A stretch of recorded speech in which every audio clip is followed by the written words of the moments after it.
ನೋಡಿ, ಒಂದು ತೆಂಗಿನ ಮರದಿಂದ ನೀವು ಮಿನಿಮಮ್ 5,000 ರೂಪಾಯಿ ಆದಾಯ ಮಾಡ್ಬೋದು. ಯಾವ ರೀತಿ ಅಂತ ಹೇಳ್ಕೊಡ್ತೀನಿ ನೋಡಿ. ಇದೇನು ನೀವು ನೋಡ್ತಿದ್ದೀರೋ ಇದು ಮೋಸ್ಟ್ ಡಿಮ್ಯಾಂಡೆಡ್. ಏನಕ್ಕಂದ್ರೆ ಡಿ.ಜೆ ಅನ್ನೋದು ಓನ್ಲಿ ಮೇಂಟೆನೆನ್ಸ್ ಇದ್ದ ಜಾಗದಲ್ಲಿ ಮಾತ್ರ ಬರ್ತಿದೆ. ಕೆಲವೊಂದು ನಾರ್ತ್ ಕರ್ನಾಟಕದಲ್ಲೆಲ್ಲ ಫೇಲ್ಯೂರ್ ಆಗಿದೆ. ಕರೆಕ್ಟ್ ಟೈಮ್ಗೆ ನೀರು, ಗ್ರೋತ್ ಹಾರ್ಮೋನ್ಸು ಮತ್ತು ಮೈಕ್ರೋ ನ್ಯೂಟ್ರಿಯೆಂಟ್ಸ್ ಎಲ್ಲ ಕೊಡಬೇಕಾಗುತ್ತೆ. ಇದು ಸ್ವಲ್ಪ ಮೇಂಟೆನೆನ್ಸ್ ಕಡಿಮೆ ಇದ್ರೂ ಕೂಡ ಬರುತ್ತೆ. ನೀವು ಇಲ್ಲಿ ನೋಡಿದ್ರೆ ಎಲ್ಲೂ ಕೂಡ ಡ್ರಿಪ್ ಇಲ್ಲ, ಆದರೂ ಕೂಡ ಬೇಸಿಗೆಯಲ್ಲಿ ಇಷ್ಟು ಕಾಯಿ ಬಂದಿದೆ ಅಂದರೆ ಈ ತಳಿ ಹೆಸರು ಬಂದ್ಬಿಟ್ಟು ಗಂಗಾ ಬೋಂಡಮ್ ಕ್ರಾಸ್ ಅಂತ. ಇದನ್ನ ಎಳ್ನೀರಿಗೂ ಯೂಸ್ ಮಾಡ್ಬೋದು ಮತ್ತು ಕೊಬ್ಬರಿಗೂ ಕೂಡ ಯೂಸ್ ಮಾಡ್ಬೋದು. ಇದು ನಾರ್ಮಲ್ ಆಗಿ ಎಷ್ಟು ಕಾಯಿ ಬರುತ್ತೆ ಅಂದರೆ 250ರಿಂದ 300 ಕಾಯಿ ಅನ್ನೋದು ಬರುತ್ತೆ. ನೀವೇನಾದರೂ ಚೆನ್ನಾಗಿ ಮೇಂಟೆನೆನ್ಸ್ ಮಾಡಿದ್ರೆ ಇನ್ನೂ ಜಾಸ್ತಿ ಬರುತ್ತೆ. ಈ ಥರ ಒಂದು ಗೊನೆಯಲ್ಲಿ 20ರಿಂದ 30 ಕಾಯಿ ಬರುತ್ತೆ. ನೀವು ಚೆನ್ನಾಗಿ ಕಾಯಿ ಅಂದರೆ ಚೆನ್ನಾಗಿ ನೀರು ಕೊಟ್ಟರೆ, ನೀರು ಕೊಟ್ಟಿಲ್ಲ ಅಂದರೆ ಇದು ಬೇಸಿಗೆ ಕಾಲ ಆಗಿರೋದ್ರಿಂದ ನೀರು ಕೊಟ್ಟಿಲ್ಲ ಇವರು, ಸೊ ಅದಕ್ಕೆ 12 ಕಾಯಿ ಇದೆ. ಸೊ ನಿಮಗೆ ಈ ಥರದ್ದು 12 ಗೊನೆ ಬರುತ್ತೆ. ನೀವು 20 ಕಾಯಿ ಇಟ್ಕೊಂಡ್ರು ಕೂಡ 12 ಅಂದರೆ 240 ಕಾಯಿ ಆಗುತ್ತೆ. ನೀವು ಕರೆಕ್ಟ್ ಟೈಮ್ ಗೊಬ್ಬರ, ಕರೆಕ್ಟ್ ಟೈಮ್ ನೀರೆಲ್ಲ ಕೊಟ್ಟರೆ 250ರಿಂದ 300 ಕಾಯಿ. ಸೊ 300 ಕಾಯಿ ಇಂಟು 30 ರೂಪಾಯಿ ಇಟ್ಕೊಂಡ್ರು ಕೂಡ 9,000 ರೂಪಾಯಿ ಆದಾಯ ಆಗುತ್ತೆ.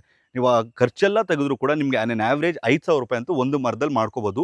ಆದರೆ ರೈತರು ಒಂದು ಮಿಸ್ಟೇಕ್ ಏನಪ್ಪ ಮಾಡ್ತಾರೆ ಅಂದರೆ, ಫಸ್ಟ್ ತೊಗೊಂಡೋಗಿ ಯಾವುದೇ ಹೈಬ್ರಿಡ್ ಆಗಲಿ ನಾಟಿ ಆಗಲಿ ಹಾಕ್ಬಿಡ್ತಾರಾ, ಸರಿಯಾಗಿ ನೀರು ಕೊಡಲ್ಲ. ಯಾವಾಗ ಈ ರೀತಿ ಒಂಬಾಳೆ ಹೊಡೆಯುತ್ತೋ ಅವಾಗ ನೀರು ಮತ್ತು ಗೊಬ್ಬರ ಕೊಡೋಕೆ ಹೋಗ್ತಾರೆ. ಆ ತಪ್ಪನ್ನು ಯಾರೂ ಮಾಡೋಕೆ ಹೋಗಬೇಡಿ. ತೆಂಗು ನೀವು ಯಾವುದೇ ತಳಿಯನ್ನು ಬೆಳೆದ್ರೂ ಕೂಡ ಸ್ಟಾರ್ಟಿಂಗ್ 3 ವರ್ಷ ಅನ್ನೋದು ಮಗು ಥರ ನೋಡ್ಕೋಬೇಕು. ಕರೆಕ್ಟ್ ಟೈಮ್ಗೆ ನೀರು, ಕರೆಕ್ಟ್ ಟೈಮ್ಗೆ ಗೊಬ್ಬರ ಯಾವಾಗ ಕೊಡಬೇಕಂದ್ರೆ ವರ್ಷಕ್ಕೆ 2 ಸಲ. ಅಂದರೆ ನಾರ್ಮಲಾಗಿ ಮಳೆಗಾಲದಲ್ಲಿ ಸ್ಟಾರ್ಟಿಂಗಲ್ಲಿ ಕೊಡ್ತಾರೆ. ಸೊ ಏನೇನು ಗೊಬ್ಬರ ಕೊಡಬೇಕಂದ್ರೆ, ನೀವು ಎರೆಹುಳು ಗೊಬ್ಬರ ಆಗಲಿ ಅಥವಾ ತಿಪ್ಪೆ ಗೊಬ್ಬರ ಆಗಲಿ, ಅದ್ರ ಜೊತೆ ನೀವು ಬೇವಿನ ಹಿಂಡಿಯನ್ನು ಮಿಕ್ಸ್ ಮಾಡಿ ಕೊಡಬೇಕು. ಅದ್ರ ಜೊತೆ ಮೈಕ್ರೋ ನ್ಯೂಟ್ರಿಯೆಂಟ್ಸ್ ಕೊಟ್ಟರೆ ಒಳ್ಳೆಯದು, ಇಲ್ಲಾಂದರೆ ತೊಂದರೆ ಇಲ್ಲ.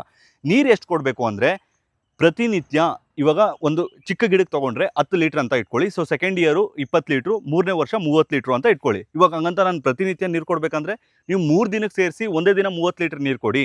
ಒಟ್ಟಿನಲ್ಲಿ ಭೂಮಿಯಲ್ಲಿ ತೇವಾಂಶ ಅನ್ನೋದು ಇರಬೇಕು. ತೆಂಗುಗೆ ನೀರು ಜಾಸ್ತಿ ಬೇಕಾಗುತ್ತೆ. ನೀವು ಎಷ್ಟು ಚೆನ್ನಾಗಿ ನೀರು ಕೊಡ್ತೀರೋ ಅಷ್ಟು ಚೆನ್ನಾಗಿ ತೆಂಗನ್ನೋದು ಕಾಯಿ ಬಿಡುತ್ತೆ. ಸೊ ಇದು ಬಂದ್ಬಿಟ್ಟು ಗಂಗಾ ಬೋಂಡಮ್ ಅಂತ. ಈಗ ಸದ್ಯಕ್ಕೆ ಇದು ಎಲ್ಲೂ ಕೂಡ ಸ್ಟಾಕ್ ಸಿಗ್ತಿಲ್ಲ.